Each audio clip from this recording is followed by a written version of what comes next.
내 집 마련을 향한 부동산 길라잡이 부동산 가이드 진행의 강주리입니다. 서울 아파트 전월세 매물이 빠르게 줄어들면서 세입자들의 선택지도 좁아지고 있습니다. 그래서일까요? 한동안 외면받았던 다세대 주택 시장으로 수요가 다시 또 몰리는 모습인데요. 달라지고 있는 이 임대차 시장 흐름, 하반기 주택 시장에는 어떤 영향을 미치게 될지, 또 우리는 그에 따라서 어떤 전략을 세워야 될지 궁금하시다면 저희 부동산 가이드와 오늘도 함께 해보시죠. 방송 보시다가 부동산 관련해서 궁금하시거나 나에게 맞는 맞춤형 전략 필요하시다면 저희 전화 문자 활짝 열어놓고 여러분들 기다리고 있습니다. 02-2638-3961번, 서울 전화 02-2638-3961번으로 전화 주시거나 또는 샵 3989번으로 궁금하신 내용 적어서 지금부터 바로 보내주시기 바랄게요. 자, 그럼 부동산 가이드 오늘도 힘차게 출발할게요.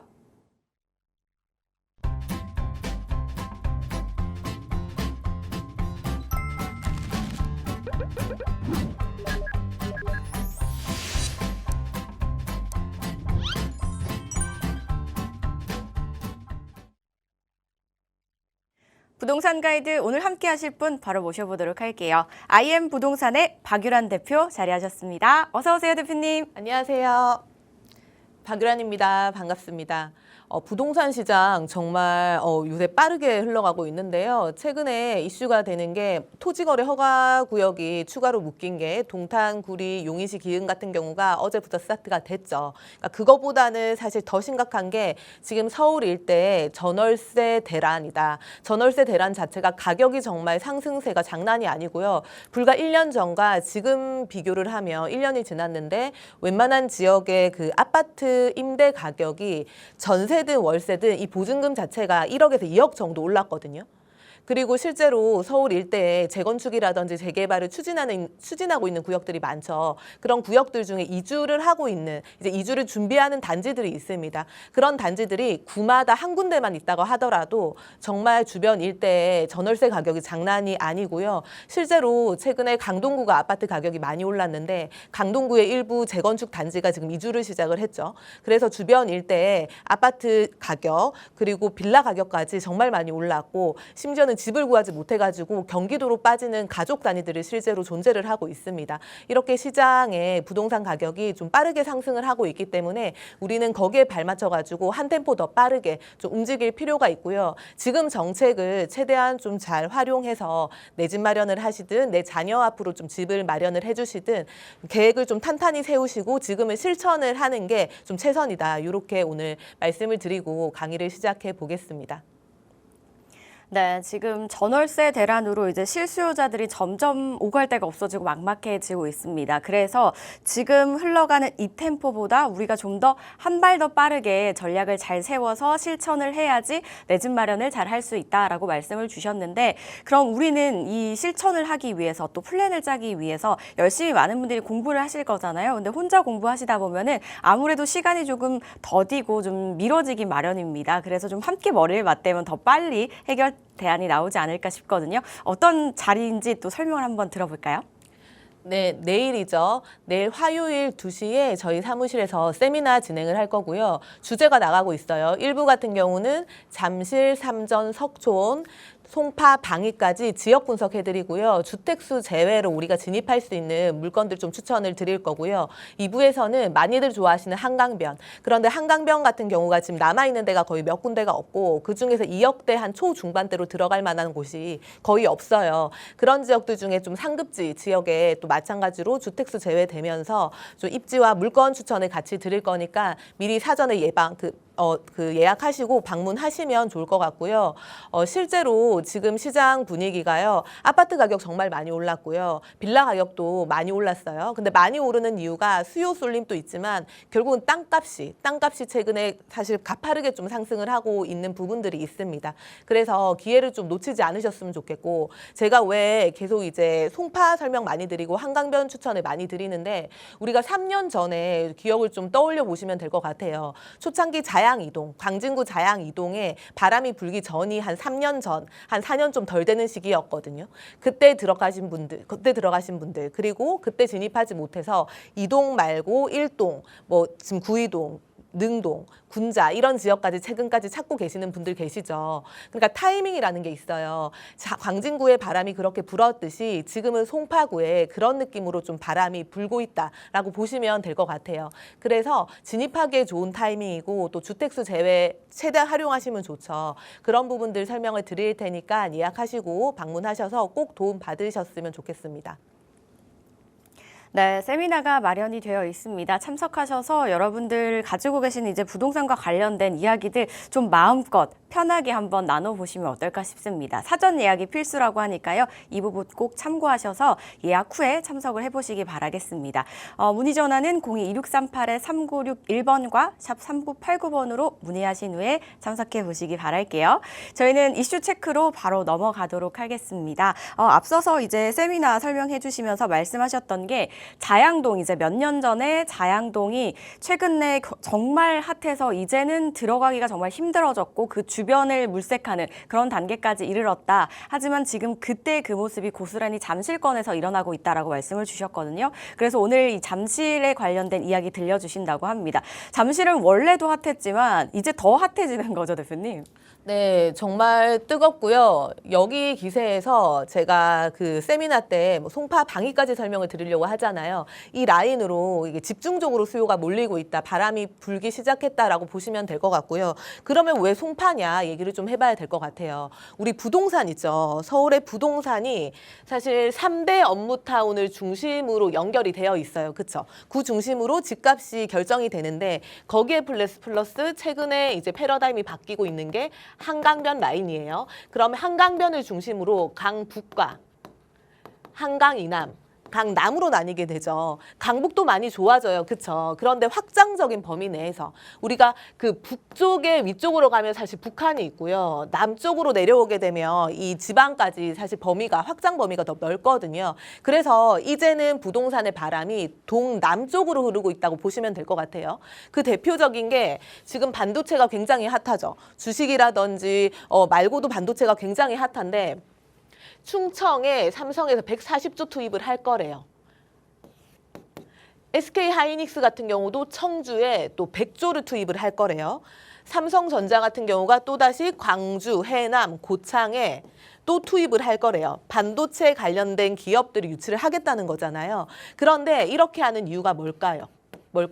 결국 확장되는 거거든요. 확장이 되는 거고 앞으로는 AI 시대고 지금 챗 GPT를 안 쓰시는 분들이 거의 없을 정도인데 그 내막에 사실 반도체가 들어가 있고 반도체를 집중적으로 이제 개발을 할 건데 그래서 지역 거점이 필요하다. 그러니까 남쪽으로 계속 확장되는 개념이다. 그래서 앞으로의 부동산 시장은 전체적인 큰 틀의 확장 범위가 남쪽, 그중에서도 동남쪽으로 흐르고 있다고 보시면 될 것 같고요.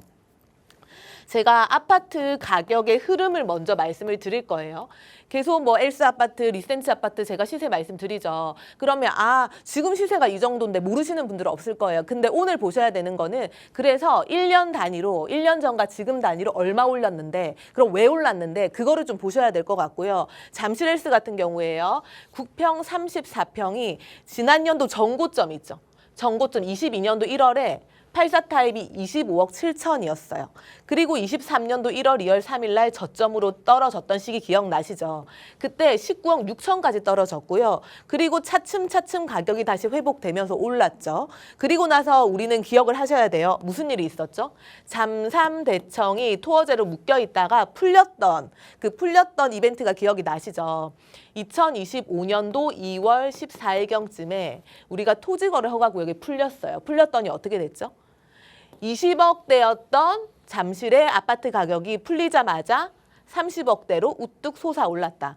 25년도 3월에 31억까지 단기간에 껑충 뛰었죠. 거의 5억 가까이 올랐죠. 그래서 부랴부랴 토어제를 다시 확대 재지정을 했습니다. 그리고는 26년도 2월, 올해 2월에 37억까지 거래됐다가 올해 6월에 35억에 최근에 실거래가가 찍혀 있어요. 지금도 이 정도 시세로 나와 있고요. 그러면 25년도 1월부터 올해 26년도 2월까지 거의 1년으로 따지면 거의 10억 가까이 올랐고요. 지금 시점으로 따지면 8억 1천 정도 올랐거든요. 1년에 거의 10억 가까이 올랐더라라는 거예요. 잠실주공 5단지로 가볼게요. 마찬가지 34평이에요. 전고점은 28억 7천이에요. 저점이 20억 2천이죠. 25년도 1월에 토지거래 풀리기 전에 30억 9천, 토지거래 풀렸어요. 36억 8천까지 뛰었다가 다시 묶었는데 가격이 떨어지지 않죠. 더 오르죠. 42억 4천. 그리고 최근에 실거래는 40억 2천에 찍힌 게 있고요. 지금 현재 호가는 45억대 정도의 매물들이 나와 있어요. 그러면 작년 1월에서 올해 2월까지 따지면 이것도 거의 10억 넘게 올랐고요. 그런데 작년 1월에서 지금 5월의 실거래가로 따지면 한 9억 3천 정도 올랐고요. 그런데 현재는 이 가격이 아니죠. 요거는 실거래가고 현재 호가 나와 있는 거는 45억 정도에 나와 있더라. 그럼 왜 45억에 나와 있을까도 우리가 좀 생각을 해볼 수가 있겠죠. 장미 아파트예요. 우리가 잠실주공 5단지에 많이 집중을 하고 있어요. 그쵸? 그 옆에 또 재건축을 하고 있는 장미 1차, 2차 아파트가 있습니다. 32평 한번 볼게요. 계속 가격이 우상향이죠. 정고점이 22년도 10월에 23억이에요. 23년도 3월에 저점이 16억 8천까지 빠졌어요. 그리고 회복이 되죠. 24년도 12월에 23억 2천. 이게 토지거래 허가구역 당시에요. 잠삼대청 당시에. 그리고 풀렸어요. 풀렸더니 25억 8천까지 뛰었다가 다시 묶었어요. 그런데 안 떨어지고 올해 3월에 30억 6천에 거래가 됐죠. 그리고 현재 최근에 실거래가가 31억 9천에 거래가 됐어요. 그럼 마찬가지로 작년 1년간의 흐름을 보면 거의 한 7억 정도 가격이 올랐고요. 올해 6월까지 보면 1년 6개월 만에 8억 7천이 상승을 했더라. 이것도 거의 10억 가까이 상승을 했죠. 또 가볼게요. 이번에 새 아파트예요. 신천동에 있는 잠실 르엘 아파트예요.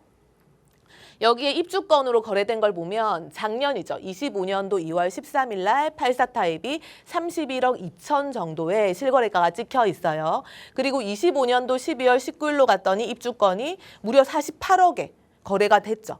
그리고 최근에 올라와서 쭉 보면 26년도 5월 26일 날 입주권이 43억 5천 정도의 거래가 됐더라라는 거예요. 이것도 1년 사이에 입주권이 거의 피가 10억 정도 붙어서 거래가 됐고요. 지금 입주장을 다 치렀죠. 매물들이 45억 내외로 매물들이 나와 있는 상태예요. 새 아파트가요. 레미안 아이파크로 한번 가볼게요. 34평이에요. 그쵸? 이것도 25년도 2월 달에 입주권을 보면 30억 5천 정도의 실거래가가 찍혀 있고요. 25년도 7월 달이죠. 한 5개월 정도 지났어요. 그랬더니 38억. 그러면 8억 정도 가격이 올랐죠. 5개월 만에 8억이 뛰었고요. 최근에 거래된 입주권 가격을 보면 6월 30날 43억 2천에 입주권이 거래가 됐습니다. 그러면 이 단기로 작년과 올해 비교했을 때 1년 정도를 사이에 두고 약 5억 정도 가격이 올랐고요. 그 더 전으로 가면은 25년도 2월 7일부터 한 1년 반 정도에 13억 정도 가격이 오른 거죠. 그러면 여기서 왜 이렇게 가격이 올랐을까를 좀 생각을 해보셔야 되는데 기본적으로 아까 제가 잠실주공 5단지가 지금 현재 호가가 45억 그리고 이거는 신축 아파트죠. 신축 아파트도 45억 내외가 나와 있다는 거는 잠실주공 5단지가 최근에 사업시행 인가가 드디어 떨어졌죠. 음마아파트랑 같이 사업시행 인가가 떨어졌고 여기 같은 경우도 28년도에 착공을 일단 목표로 하고 있다 그래요. 그러면 한 6년 정도 뒤면은 입주를 우리가 생각을 할 수 있잖아요.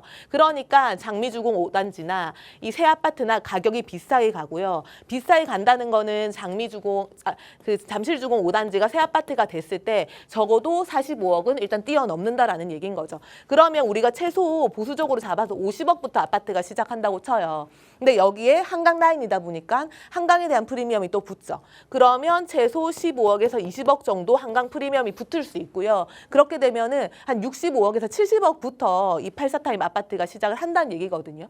그러니까 아까 잠실주공 5단지가 40억이 넘어가고 장미 아파트 같은 경우도 30억이 넘어가는 이런 상황이 나오는 거고요. 또 하나 비교해 볼게요. 방배로 한번 가볼게요. 방배 DH. 방배 같은 경우가 여기도 이제 입주장을 치를 건데요. 25년도 3월 달에 입주권으로 거래된 게 34억이고요. 26년도 4월에 입주권으로 거래된 게 36억이에요. 이거는 1년 정도 지났는데 한 2억 9천 정도 가격이 오른 거죠. 어떻게 보면 2억 9천밖에 안 올랐네. 앞에 거는 다 거의 뭐 7억, 8억, 9억, 10억까지 올랐는데 여기는 2억, 3억 정도밖에 안 올랐네. 이 생각이 일단 들 수는 있을 것 같고요. 현재 매물들 나와 있는 거 보면 한 38억 정도의 일단 매물들이 나와 있고요. 이것도 9월 달에 입주장을 치를 거니까 이때 이후에는 가격이 조금 더 상승은 할 수 있겠죠. 그런데 우리가 앞에 그 송파의 아파트 봤을 때랑 방배도 입지가 상당히 좋죠. 아파트를 봤을 때랑 가격을 비교를 해보면 송파의 아파트가 방배 아파트보다 가격이 조금 더 높네. 이런 생각은 좀 판단을 해보실 수 있을 것 같고요. 방배동 레미안 원페를라예요. 여기도 25년도 9월 10일 날 입주건으로 거래된 게 34억 7,500이고요. 최근에 이 분양건으로 거래된 게 27억인데 여기는 이제 플러스 알파로 좀 돈을 더 내야 되겠죠. 그러면 비슷할 거고요. 마찬가지로 이것도 1년 사이에 한 37, 8억 정도 이제 됐다고 보시면 될 것 같고요. 그러면 4, 5억 정도 일단 가격이 오른 거고 마찬가지로 지금 입주장이 끝나긴 했는데 시간이 지나면 충분히 새 아파트니까 더 오를 수는 있겠죠. 개포동으로 가볼게요. 개포에 개포 자이 프레지던스 계자프라고 이제 많이 얘기를 하죠. 여기 같은 경우도 33평 같은 경우가 25년도 3월 달에 거래된 걸 보면 3월 20날에 새우로 찍힌 게 28억 1천이죠. 그리고 25년도 9월 달에 거래된 걸 보면요. 36억 1천에 거래가 됐어요. 가격이 상당히 많이 올랐고 최근에 거래된 걸 보면 37억 2천에 거래가 됐거든요. 그러면 이것도 1년 3개월 만에 9억 1천 정도가 상승을 했어요. 여기도 마찬가지로 단기간에 1년 만에 가격이 많이 상승을 했더라라는 거고요. 그래서 정리를 해보면 최근에 이제 상급지의 아파트 가격들이 가파르게 상승을 했는데 그 상승한 가격 정도가 한 1년에서 1년 반 사이에 거의 10억 가까이 상승을 했더라라는 거예요. 굉장히 가파르게 상승을 했다라는 거고요. 또 하나는 그런데 그렇게 상승한 지역들 개포도 있고 방배도 있고 제가 잠실권 일대, 송파권 일대 아파트를 비교를 해드렸어요. 그랬는데 송파의 아파트가 가격을 두 개 가격을 추월을 했더라라는 거죠. 의미가 있는 거예요. 우리가 그러니까 뭐 이론적으로 생각을 했을 때 서초고 뭐 강남권이고 송파고 했을 때 당연히 더 상급지가 서초 강남이라고 생각을 하잖아요. 그런데 송파에 있는 일부 아파트 단지가 가격을 더 앞지르거나 비슷하게 됐다라는 거는 왜 그렇지라는 생각이 좀 들 수 있을 것 같고요. 결국은 앞으로의 패러다임은 어떻게 되냐. 입지도 중요한데 이 입지라는 게 결국은 이 한강 라인 중심으로 붙어 있는 지형적인 지도상에 보이는 입체적인 그 위치, 그게 중요한 거고요. 거기다 3대 업무타운의 강남과의 접근성이 더 중요하게 되고 있다라는 이 시그널이라고 좀 보시면 될 것 같고요. 그래서 이렇게 바뀌고 있다, 패러다임이 바뀌고 있다. 하물며 이렇게 되는 이유가 우리가 과천에 있는 아파트 가격을 생각해 보시면 또 답이 나올 것 같고 최근에 많이 뜨는 구성남에 있는 일부 아파트들 같은 경우도 결국은 경기도인데 아파트 가격이 높고, 그쵸? 판교 같은 경우도 경기도인데 우리가 중강남이라고 표현을 하잖아요. 그렇게 행정적인 네임도 중요하지만 지도상에 펼쳐놨을 때 위치가 부동산 가격을 결정을 짓더라라는 부분도 있다라는 것을 우리가 좀 해석을 해볼 수가 있을 것 같고요. 그래서 가격이 많이 올랐는데 그러면 잠실로 수요가 몰리니까 가격이 많이 오르는 거죠. 왜 잠실로 수요가 많이 몰릴까를 생각을 해보면 많이 바뀌었어요. 한강에 대한 희소 가치가 갈수록 더 커지고 있다. 3년 전, 4년 전의 느낌이랑은 확연히 다르다. 한강변 중심으로 많이 개발이 되고 있고요. 진행이 되고 있는 단지가 많고 희소 가치가 있기 때문에 아파트 가격이 잠실권의 한강변도 84타입이 35억대, 압구정 쪽으로 가면 무려 70억대, 그쵸? 반포 쪽으로 가도 마찬가지고 우리가 이 흑석으로 가도 34억, 35억대, 노량진 같은 경우도 최근에 우리가 청약을 했던 가격은 84타입이 27억인데 입주장을 치르고 다른 청약 단지들이 나오면 가격이 30억대 반열로 올라가겠죠. 여의도 같은 경우도 재건축이 되고 나면 지금 현재 32억이니까 가격이 더 상승할 거고, 그쵸? 이 한강 라인 중심으로 가격이 바뀌어가고 있다라는 거고요. 또 하나는 기존에는 여기가 송파죠. 강남이죠. 서초죠. 강남 상구라고 표현할 때 사실 아쉬웠던 부분이 여기 탄천이 이 송파가 강남으로 편입을 하는 거에 지리적인 장벽이 있었거든요. 그런데 지금은 아니죠. 탄천 공사를 하고 있어요. 공사를 함으로써 탄천과 삼성동 간에 우리가 잠실과 삼성동 간에 걸어서 이동이 가능하게끔 바뀌고 있거든요. 그러면 더 이상 물리적으로 단절된 공간이 아니다. 연계성을 띠는 공간이라는 거고요. 또 하나는 우리가 잠삼대청이라고 하죠. 잠실, 삼성, 대치, 청담동이 토어제로 묶여 있을 때 반사 이익을 어디가 받았죠? 이 반포 일대가 아파트 반사 이익을 받아서 가격이 많이 올라줬어요. 그렇죠? 많이 올라줬더니 나머지 강남권 일대, 서초권 일대 아파트들 일부도 많이 오르기 시작을 했거든요. 그랬는데 사실상 아쉽게도 잠실 일대 아파트 가격이 좀 따라가지 못했어요. 다 30억대 클럽에 들어갈 때 20억 중후반대 가격에 가다가 이 토지 거래가 작년에 풀리면서 사실상 따라가기가 된 거죠. 왜 따라가기가 됐냐?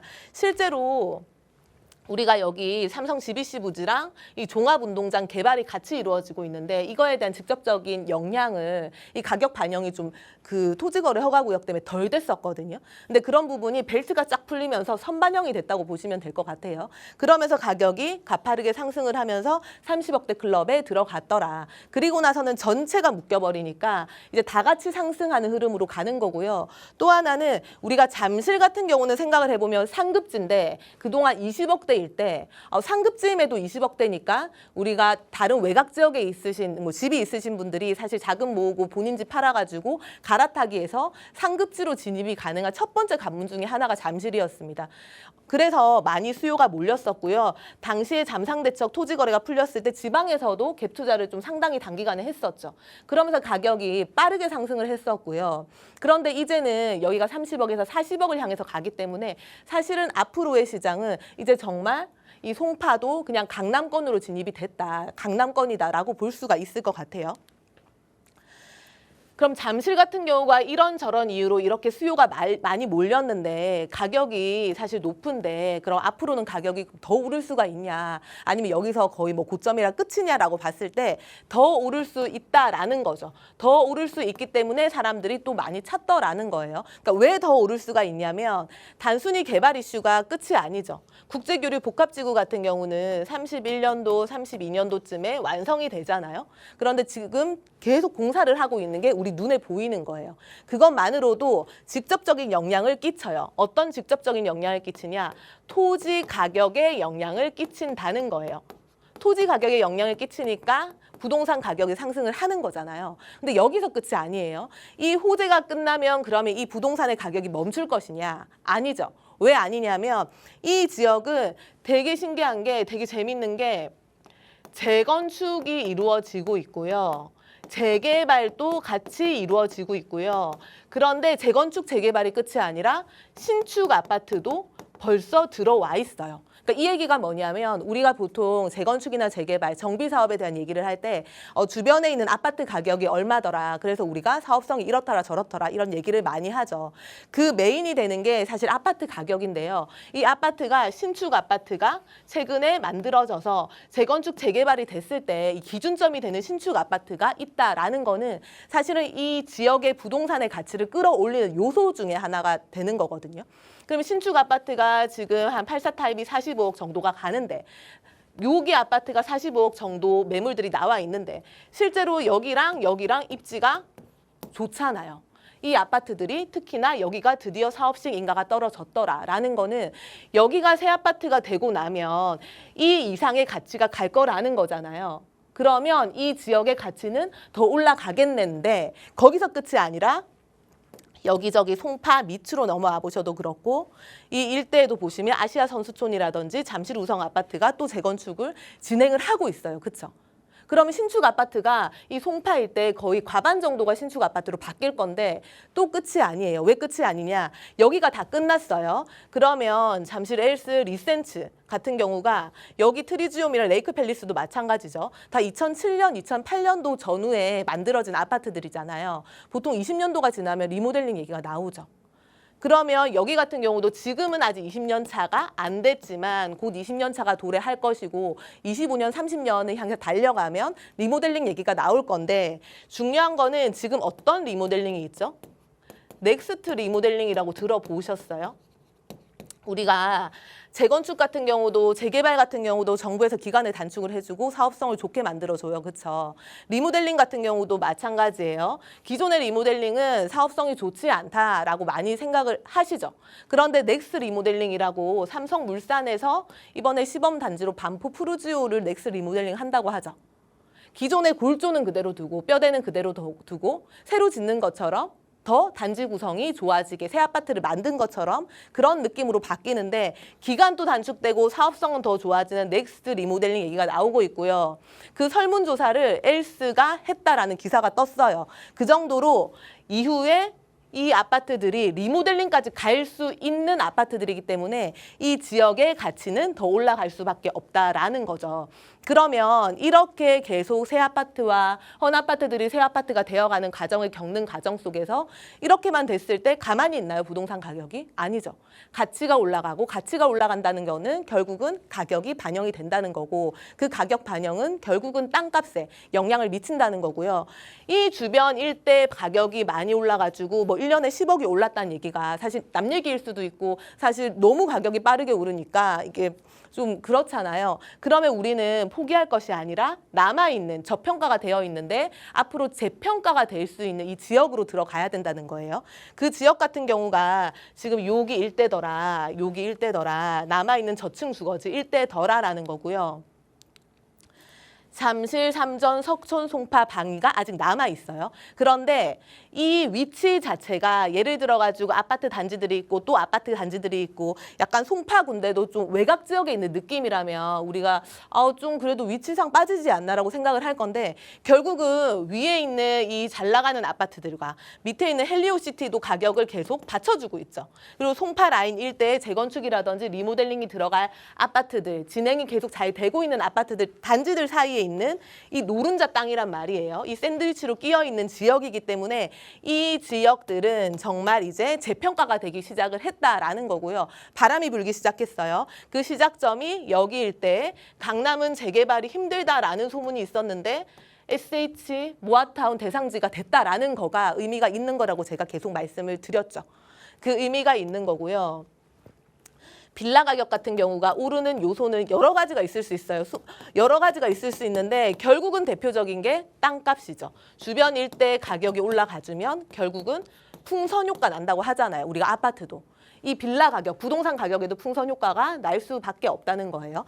땅값이 올라가고 있고요. 땅값이 올라가는데 결국은 또 건축비, 자재값이 같이 올라가고 있어요. 그러면 분양가가 올라가는 거예요. 우리가 통상 같은 권역 내에, 같은 지역 내에 가격 차이가 나면 뒤따라 가잖아요. 갭 메우기가 시작이 되죠. 그 갭 메우기의 가격이 프리미엄이라고 보통 표현을 하죠. 아파트 가격이 가주면 결국은 주변 일대 바로 옆에 붙어 있는 이 저층 주거지 일대 가격도 따라갈 수밖에 없는데 이거에 대해서 빠르게 따라가도록 영향을 끼치는 게 주변의 개발 이슈들. 주변의 개발 이슈들과 정비사업의 이슈들이 있을 수 있고요. 그 정비사업 이슈와 그 주변 일대 개발 이슈가 있는 곳이 송파 일대더라. 그래서 저는 이 아파트가 많이 올랐고 수요가 많이 몰리고 있고 송파구임에도 불구하고 결국은 한강변에 직접적으로 붙어 있기 때문에 아까 보여드렸던 방배랑 개포 다 좋은 지역인데 아파트 가격이 이제 비슷해지고 약간 엎치락뒤치락 하면서 송파 일대 이 한강변 라인의 아파트가 앞서가는 이 모양새가 나오고 있잖아요. 그렇기 때문에 이 지역들이 더 늦기 전에 우리가 아파트가 안 되면 이 저층 주거지 빌라라도 들어가는 게 사실 좋다라는 얘기를 제가 드리는 거고요. 여기도 가격이 계속 뭐 따라가겠죠. 상승을 하겠죠. 우리가 사실 나중에 지나서 후회하면 너무 늦잖아요. 빨리 가면 좋고. 왜 그러면 좋냐라고 했을 때 결국은 지금은 3대 업무타운에서 강남역이 핵심이에요. 그렇죠? 그런데 강남역이 삼성역으로 패러다임이 이동할 수 있다. 이 삼성역에서 잠실까지 연계되는 이 메인의 축이 바뀐다는 거죠. 왜 바뀌냐? 우리가 강북이 많이 좋아져요. 앞으로 더 좋아질 거예요. 그런데 강북 좋아졌다고 얘기할 때 항상 대표적으로 얘기하는 게 뭐죠? 강남과 몇 분, GTX가 생겨가지고 강남까지 몇 분이면 이동이 가능하다. 강남과의 접근성 얘기를 많이 해요. 결국은 강북이 좋아지는 이유 중에 강남과의 접근성이 있거든요. 이거는 교통 노선의 확충이죠. 교통 노선의 확충. 그러면 여기에 GTX, A, C, D가 생긴대요. 결국은 교통 요지의 요충지가 되는 거예요. 좋아지죠. 이 좋아지는 게 잠실까지 연결이 되더라. 메인이 바뀌는 거예요. 바뀌는 메인이 잠실 또 포함이 되더라. 그러니까 잠실은 송파구 잠실이지만 강남권의 잠실이라고 봐도 무방할 정도로 정말 가치가 빠르게 올라가고 있더라라는 거죠. 그래서 우리가 이제 제가 아파트 못 들어가면 지금 송파에 있는 빌라라도 들어가야 된다고 말씀을 드렸는데 시간이 얼마 남지 않았어요. 이게 무슨 얘기냐면 6개월 남았습니다. 아파트 지금 규제 지역으로 최근에 묶여가지고 구리, 용인, 화성, 동탄까지 묶였잖아요. 14개, 경기도 14개, 서울 25개가 묶였어요. 그런데 서울의 빌라는 그래도 규제 지역이지만 토어제는 아니니까 진입이 가능해요. 그런데 이것도 지금 세금이 무섭잖아요. 7월 달부터 세금 규제 나온다 그러고 뭐 세제 개편한다고 하고. 그런데 피할 수 있는 게 27년도 12월 말까지 지어지는 신축을 취득하게 되면 주택수에서 빠지게 되죠. 27년도 12월까지 확대되는 주택수에서 빠지게 되는 거가 우리가 수도권에 6억 이하의 전용 60제곱미터 이하의 빌라를 사게 되면 주택수에서 제외가 돼요. 근데 이마저도 27년도 12월까지 준공이 되고 취득하는 기준이라고 해요. 그러면 취득을 해야 되는 거면 시간이 얼마 없어요. 왜 6개월이냐?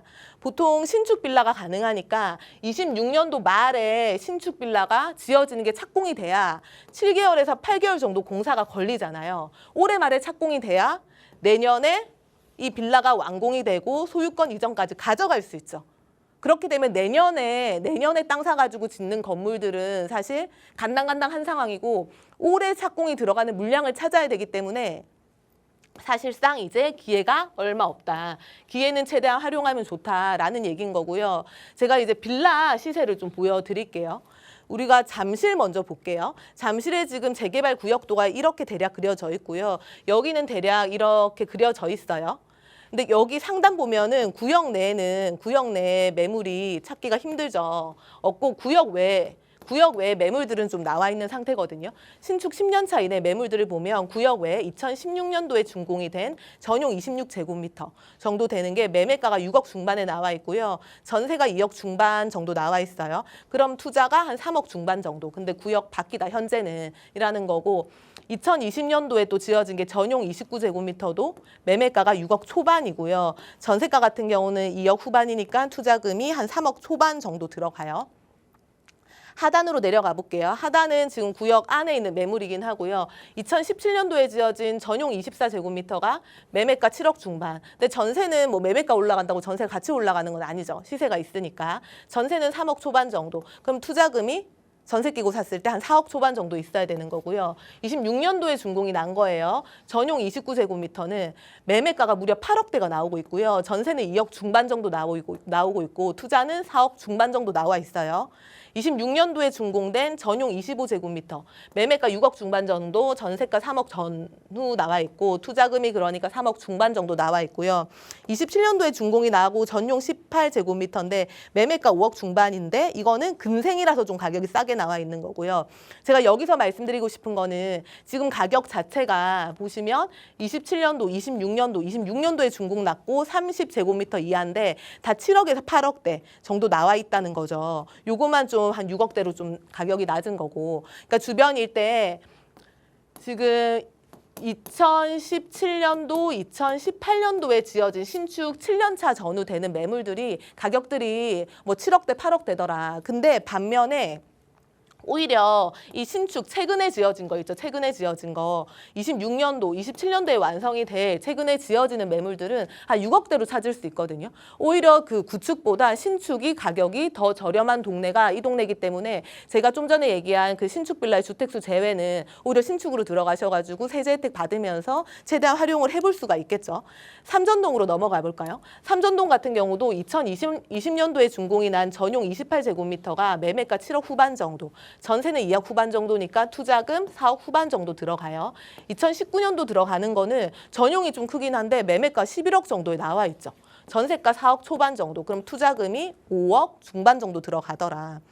마찬가지로 삼전동 하단 같은 경우도 7억대, 8억대 정도 나와 있거든요. 근데 오히려 이게 신축으로 들어가시게 되면 한 6억대 정도, 6억대 중반 정도, 6억 이하, 작은 거는 6억 이하 정도로 들어갈 수가 있어요. 그러니까 2017년도, 2018년도, 2019년도, 한 2020년도 이전의 매물들보다 앞으로 지어질 주택수 제외되는 신축 빌라가 가격이 더 경쟁력 있고 낮다는 거예요. 그래서 정리를 해보면요. 송파로 수요가 몰리는 이유는 결국은 송파구의 한강 라인이 드디어 상급지 반열에 진입을 했기 때문에 수요가 쏠리는 거더라라는 거고요. 아파트 투자는 지금 안 되죠. 가격적인 규제가 너무 사실 가격이 너무 높고 규제 때문에 들어가기가 쉽지가 않고 무주택자만 매수가 가능하지만 이마저도 가격이 부담스럽다. 그러면 앞으로 풍선 효과가 날 수 있고 재평가가 될 수 있고 앞으로 개발 가능성이 있는 이 서울의 빌라로 우리가 눈을 이제는 돌려야 된다. 입지 선택을 하셔야 된다라는 거고요.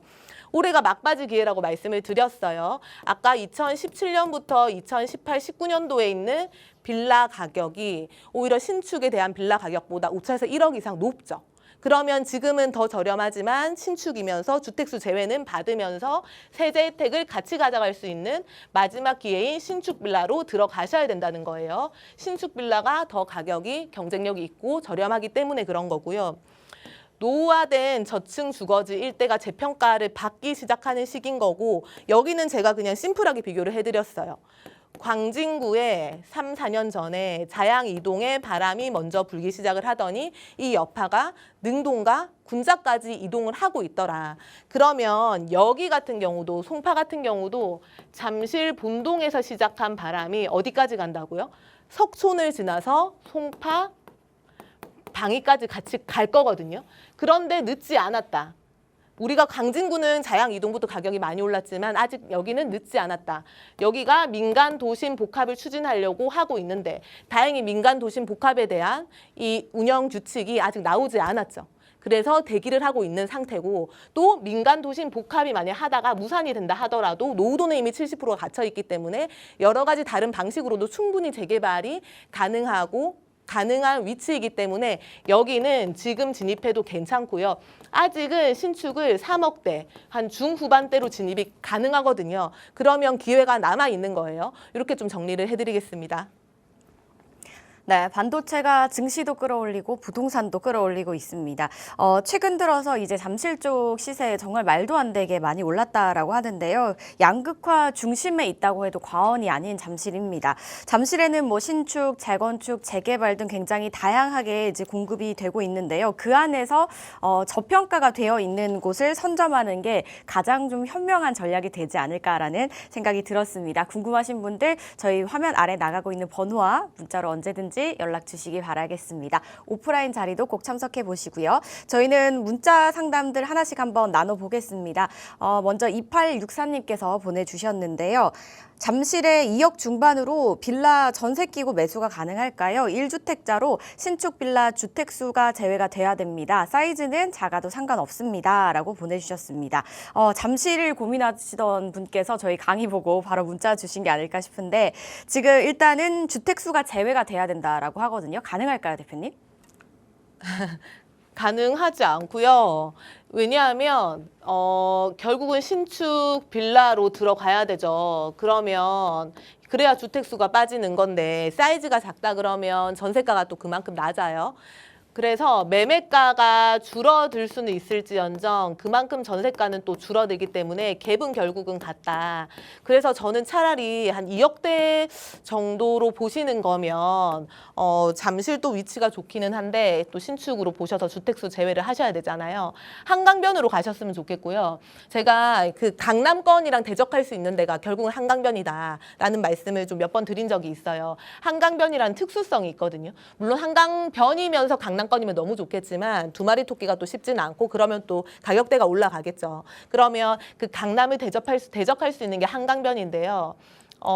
요게 암사역 주변 한강변 라인이 본격적으로 민간 도심 복합 재개발 움직임이 이제 시작이 됐거든요. 여기를 좀 관심 갖게 보셨으면 좋겠고요. 우리가 이제 여기가 천호역이고요. 여기가 암사역이에요. 실제로 여기가 재개발로 지금 구역 지정들이 다 끝났어요. 그리고 여기 일대도 지금 구역 지정들이 거의 끝났어요. 여기 일대도. 그럼 남아있는가 여기 일대. 그리고 여기 일대거든요. 그런데 시작이 여기가 먼저 바람이 불기 시작을 했다. 암사 역세권이면서 주변의 이슈들, 뭐 호재들 다 가져갈 수 있고요. 주변 여건이 너무 좋죠. 제가 이 지리 설명은 좀 자세한 거는 상담 오시면 해드릴게요. 시간이 얼마 없으니까. 여기 같은 경우가 제가 추천을 이제 초창기에 드릴 때 불과 한 6개월 전이죠. 한 1억대 투자 가능하다. 뭐 빌라 같은 투룸 같은 경우가 한 3억대 중반 정도 가능하다. 들어가셔야 된다고 말씀을 드렸었는데 그때는 바람이 불지 않았어요. 근데 될 자리였거든요. 근데 지금은 이제 바람이 불었고 매매가가 좀 오르긴 했어요. 그렇지만 아직 시작이 안 된 거예요. 요 정도면 아직 메리트가 있는 거고요. 한 매매가 한 5억 정도, 5억 초반 정도, 전세가는 한 2억 중후반 정도, 그럼 투자금이 한 2억 중반 정도면 지금 주택수 제외되는 빌라 진입이 가능하거든요. 여기는 좀 눈여겨보셨으면 좋겠고요. 왜 괜찮냐? 일단 한강변이다.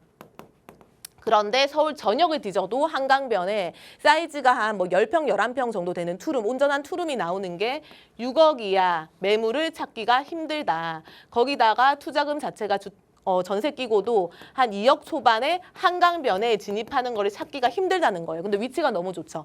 주변 일대 개발 바람 불기 시작했죠. 이렇게 나눠가지고 여기 일대도 다 재개발로 구역 지정이 거의 끝났어요. 여기 일대는 거의 아파트 재건축을 진행하고 있죠. 거의 전체가 정비사업 텃밭이에요. 아파트 가격이 지금 뭐 올림픽파크 포레온이 30억을 훌쩍 넘어가고 있는 동네인데 한강변 라인에 여기에 아파트가 만약에 들어선다 그러면 얼마 갈까요? 아파트가 꼭 완성이 돼야지 가격이 오르는 게 아니라고 말씀을 드렸어요. 그렇죠?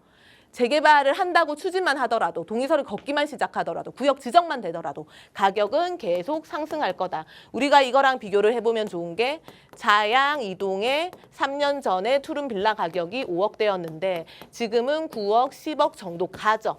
이걸 보면 우리가 앞으로 이 지역의 아파트 가격이 얼마가 될지 예상이 되죠. 지금 늦지 않았고요. 지금 들어가셔도 충분히 괜찮아요. 여기 한번 고려해 보시고 자세한 거는 이제 상담 오셔가지고 좀 안내를 해드릴게요. 네, 2억대 잠실은 조금 힘들다고 하시네요. 오히려 한강변이 가능해서 또 신기했습니다. 암사역 주변 한번 살펴보라고 말씀 주셨고 더 자세한 이야기는요. 오프라인 자리 한번 또 활용을 해보시기 바라겠습니다. 저희 다음 문자도 만나볼게요. 0920님께서 보내주셨는데요. 강동구 천호동 한강변 앞쪽으로 단지 수는 크지 않지만 아파트들이 있던데요. 혹시 향후 재개발됐을 때 한강 조망을 가리지는 않을까요? 천호역 주변과 암사역 주변 중에 재개발 투자로는 어디가 괜찮을까요? 라고 보내주셨습니다. 천호역과 암사역 방금 이제 말씀해 주셨던 주변인 것 같은데요. 이쪽에 이제 한강 조망을 가리지 않을까라고도 여쭤보셨고요. 둘 중에 또 어디가 괜찮을지도 궁금하다고 하시네요. 네, 저는 개인적으로 천호역보다는 암사역 쪽을 일단은 추천을 드리고요. 여기 앞에 지금 상담해 드린 분의 추가에 대한 설명인 것 같아요. 여기가 지금 재개발을 추진하려는 움직임이 있는 건데 이 앞에 아파트들이 있거든요. 단지 수는 많지 않아요. 근데 아파트들이 있으니까 조망이 혹시 가리지 않을까. 나중에 아파트가 됐을 때 이 얘기를 하시는 것 같고 여기 아파트들이 다 아파트가 한 15층 정도 되는 아파트들이에요. 그러면 이제 우리는 만약에 여기에 빌라를 투자하게 되면 향후에 아파트로 잘 완성이 된다고 했을 때는 조합원이 되는 거죠. 조합원들한테는 그래도 고층에 있는 층수 좋은 데를 우선적으로 좀 선별해서 돌아갈 수 있잖아요. 그렇게 봐야 되고 또 여기 자체가 민간 도심복합을 현재 추진을 하고 있다고 했기 때문에 사업성이 기존의 2종에서 3종으로 해가지고 일반 재개발하는 방식보다는 용적률을 좀 더 받게 될 거예요. 그렇게 됐을 때는 더 고층으로 올라가고 고층으로 올라간다는 얘기는 조합원들에게 더 고층의 아파트가 배정이 될 수 있기 때문에 저는 개인적으로는 이게 조망이 그렇게 가려질 가능성은 좀 낮다라고 판단은 되거든요.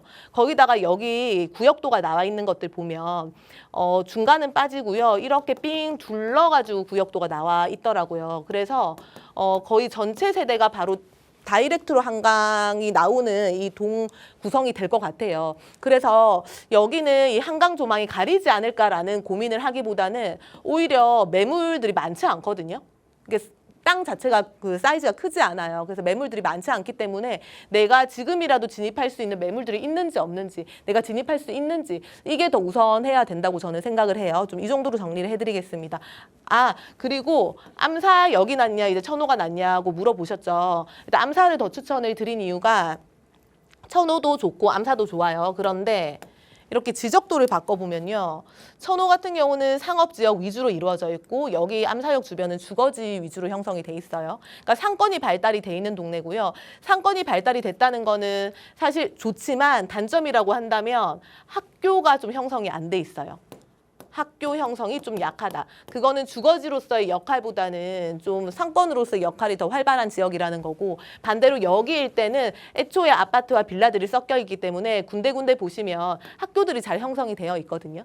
그러면 향후에 아파트가 됐을 때 주거지로서의 역할을 톡톡히 할 수 있고요. 이거를 좀 비교를 해보실 수 있는 게 아파트 가격 자체가 우리 강동구에서 여기 명일, 뭐 상일 이쪽 라인이 메인이죠. 학군지 때문에 그런 거고요. 여기 아파트가 메인이고, 그리고 둔촌에 있는 새 아파트가 들어오면서 그래도 요 주변도 그 빌라촌으로 이렇게 연결이 돼 있다 보니까 학교들이 있거든요.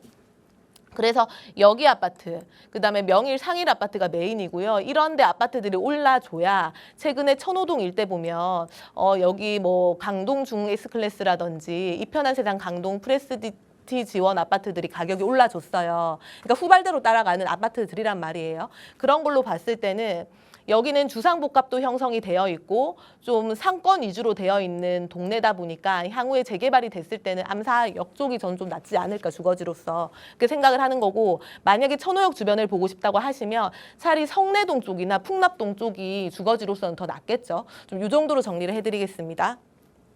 네, 자세하게 또 설명해 주셨으니까요. 상담 내용 꼭 도움되셨길 바라겠습니다. 다음 문자 이어갈게요. 8826님께서 보내주셨는데요. 송파의 민간도심 복합 개발을 추진하면 대로변도 구역에 포함이 될 텐데 건물들이 높은데 재개발이 가능할까요? 라고 보내주셨거든요. 대표님 어떻게 보세요? 지금 그 얘기인 것 같아요. 여기가 우리가 민간 도심 복합을 추진하게 되면 이런 간선 도로 있죠. 큰 도로 30m 이상 되는 도로를 끼워야 되죠. 기본적으로 20m죠. 20m 혹은 15m 이제 도로를 끼워야 되죠. 그러다 보니까 그러면 요 보통 대로변에 위치한 이런 건물들은 다 높게 형성이 되어 있거든요. 그러니까 대표적으로 우리가 로드뷰로 이렇게 한번 보면, 그러니까 잠실 하단이에요. 잠실 하단 같은 경우도 이렇게 낮은 건물들도 있지만 역세권, 이쪽으로 가면 이제 삼전역이 나오는 데거든요. 역세권 근방으로 갈수록 좀 높은 건물들이 있죠. 이런 건물들이 동의를 해주겠냐라는 얘기신 거예요. 그렇죠? 그러니까 여기도 상당 같은 경우도 지금 역세권으로 갈수록 준주거 지역이다 보니까 높은 건물들이 있고, 좀 뒤쪽으로 갈수록 이게 3종이다 보니까 그래도 건물들이 뭐 3층, 4층 이 정도 높이의 건물들이 있거든요. 요거는 좀 지켜봐야 될 것 같긴 한데, 결국은 민간 도심 복합을 추진한다고 하면 여기뿐만이 아니라 서울 전역이 다 이렇게 대로변을 끼워야 되기 때문에 이 건물들이 포함이 되는 건 어쩔 수가 없는 상황이에요. 그러면 동의율이 나오려면 사업성이 더 좋아지거나, 그렇죠?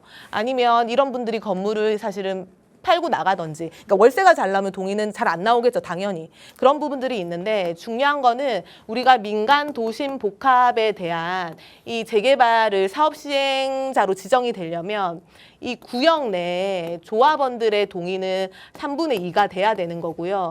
토지 면적 확보는 50%가 돼야 되는 거예요. 그러면 나머지 50%가 동의를 안 내줘도 50%만 동의를 해주면 가능하다는 얘기죠. 그렇게 봤을 때는 오히려 민도복이 잠실권 일대는 더 나을 수 있겠다는 생각은 저는 개인적으로 들고요. 그런데 재개발이라는 거는 결국은 제가 추진하는 게 아니고 여기 주민들이 추진을 하는 거잖아요. 그럼 우리는 여러 가지 방식이 가능한 이 지역을 찾아야 되는 거죠.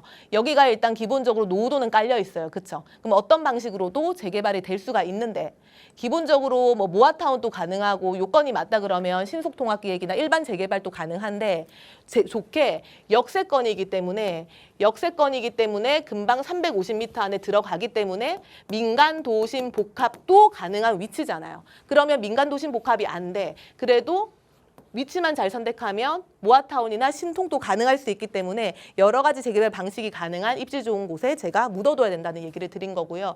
그래서 역세권으로 들어가되 좀 중심지로 들어가셔가지고 구역의 재척이 될 가능성이 낮은 데로 들어가면 좀 더 안정적이겠죠.